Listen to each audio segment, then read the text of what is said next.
Today we're delving into the world of light field photography.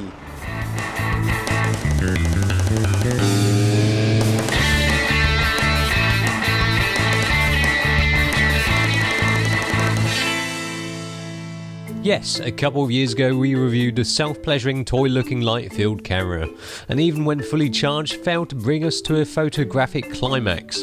But what about this new Lytro? And this is the Lytro Illum,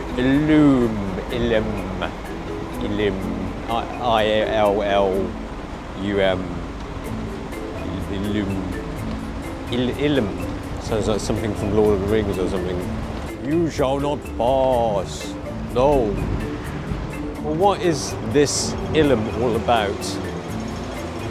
Well, this is the next camera from their previous one, which was a light field camera that was shaped like an adult toy, as we showed previously. This doesn't look too much adult toy-like. In fact, it looks quite professional looking. I'll tell you what, it does feel pretty good. Well built. Solid stuff. You can tell they're kind of Apple fanboys. Their whole website and the way they basically designed this. Well, actually, Apple probably wouldn't make it like this. The body has some weight to it, at almost 1 kilogram, and pretty rigid thanks to the mag alloy body, which has been wrapped with some silicone rubbery pleasury goodness. But you get the sense that they've got an eye for sharp design. This is definitely eye-catchy. I suppose they really have to make something kind of eye-catchy when the product is so unique. The design certainly is unique. Although there's still conventional bits, it's got a conventional hot shoe. Although it doesn't look entirely conventional, it looks pretty sci-fi film-like. And the whole concept of this light field camera, light field photography kind of thing is that you're actually capturing all the information from various planes of field, different depths, and I'm out of my depth as well. Basically it captures it all. You know, I did the review last time and I'm still kind of getting my head around how it actually works. You don't need to know the geeky stuff. All you need to know is that you can refocus afterwards. Eventually, one day, you don't need to think about anything. In fact, I'm just going to take pictures just whatever. I think I can just control it afterwards. Are the tech specs of the Illum sick? The zoom range on this is 30 to 250 millimeter. That's pretty wide-ranging. 8 times optical zoom with a constant f2 aperture. Oh, damn it. Just too cluttered and too busy, this road. See, I want that, but it's just too much action going on. Oh, if only I could control the scene. To really show off the different planes of focus, it would be cool to do some close-up macro stuff. The Hong Kong streets are a bit too big for that though. So what we're going to do is shrink the Hong Kong streets down with magic. Well, and models. That looks familiar, doesn't it? Where did we see that? No, not that video. That was actually the real thing. Anyway, let me take this opportunity to show you the box.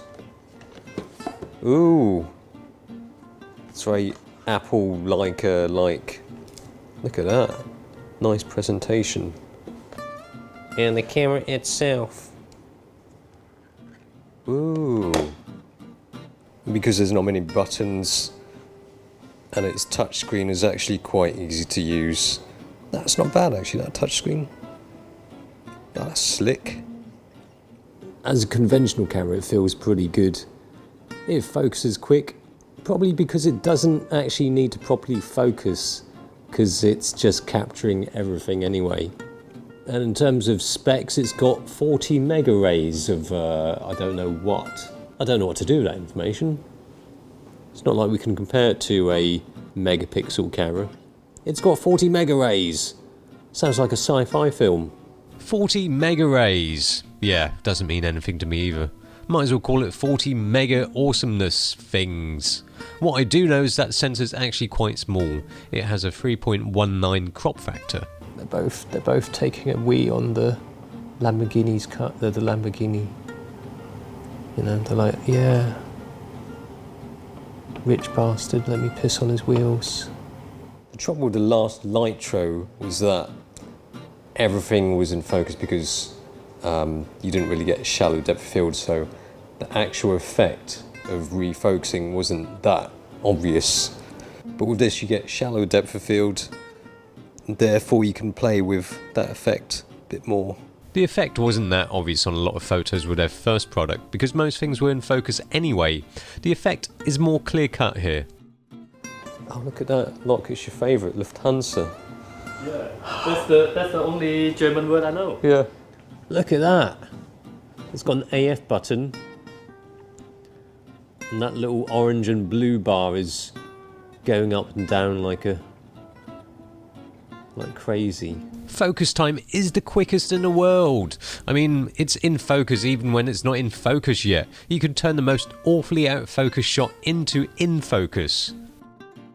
And what the blue and the orange actually signify is that the blue is the refocusable stuff near, and the orange is refocusable stuff far. And then you've got little gradients here. The bright bits are the stuff which will be sharper, and the darker bits less sharp. It's getting confusing. I don't know. I'm kind of lost. Still kind of getting a grasp of this whole concept thing. Oh, that's predator mode. That's like some focus peaking stuff. With this, it's not just refocusable. You can change the depth of field in the software afterwards. The post-processing is where the action happens. With that Predator depth guide thing, you can add extra planes of focus. Geeky joke.